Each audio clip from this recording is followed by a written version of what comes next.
Israel ने Beirut के रिहायशी इलाकों में की बमबारी, 22 की मौत, 117 घायल।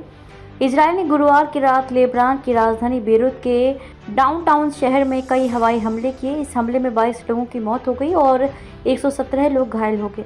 इजराइल डिफेंस फोर्स (IDF) के मुताबिक ये हवाई हमले रास एल नभे अल नुवैरी के आसपास के इलाकों को निशाना बनाकर किया गया। लेबनान में सक्रिय ईरान समर्थित एक संगठन हिजबुल्लाह ने इजराइल पर कई हमले किए, जिसकी जवाबी कार्रवाई में इजराइल ने हिजबुल्लाह के प्रमुख नेता और ठिकानों को निशाना बनाया है। इजराइल डिफेंस फोर्स ने कुछ ही मिनटों में कई रॉकेट दागे। स्थानीय लोगों ने हमले के बाद वीडियो बनाए जिसमें इमारतों से धुआं निकलता दिखाई दे रहा है। शहर में एम्बुलेंस की सायरन की तेज आवाज सुनाई पड़ रही थी। आपको बता दें कि ये घनी आबादी वाले रिहायशी इलाकों को निशाना बनाकर किया गया था। हमले में 22 लोगों के मारे जाने और 117 के घायल होने की पुष्टि हुई है। सुरक्षा सूत्रों ने बताया कि इजराइल ने इस हमले में हिजबुल्लाह के एक शीर्ष नेता को निशाना बनाया था। इजराइल द्वारा कई बार असफल प्रयासों के बाद ये हमला काफी हद तक सफल माना जा रहा है। इजराइल ने शांति सैनिकों को भी बनाया निशाना। इजराइल के इस हमले को ये चपेट में न केवल लेबनान के स्थानीय लोग आए हैं, बल्कि संयुक्त राष्ट्र के शांति सैनिक भी घायल हुए हैं।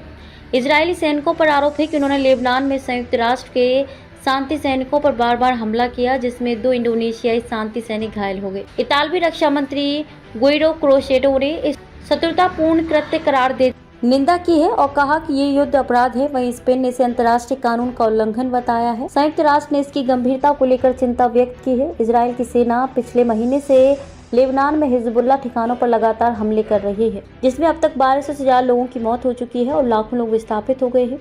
ये संघर्ष तब और बढ़ गया जब हिजबुल्लाह ने सीमा पार से इजराइल के अंदर हमला किया, जिससे इजरायली प्रधानमंत्री बेंजामिन नेतन्याहू ने संघर्ष खत्म होने तक लड़ाई जारी रखने का संकल्प लिया है। इजराइल ने लेबनानी नागरिकों को दी चेतावनी। गुरुवार को हवाई हमले से पहले इजरायली सेना ने दक्षिण में लेबनानी नागरिकों को घर वापस न लौटने की चेतावनी देते हुए किसी और स्थान पर जाने के लिए कहा था। लेबनान के कार्यवाहक प्रधानमंत्री नजीब मिकाती ने कहा कि युद्ध विराम के उद्देश्य से अमेरिका और फ्रांस के बीच संपर्क चल रहा है।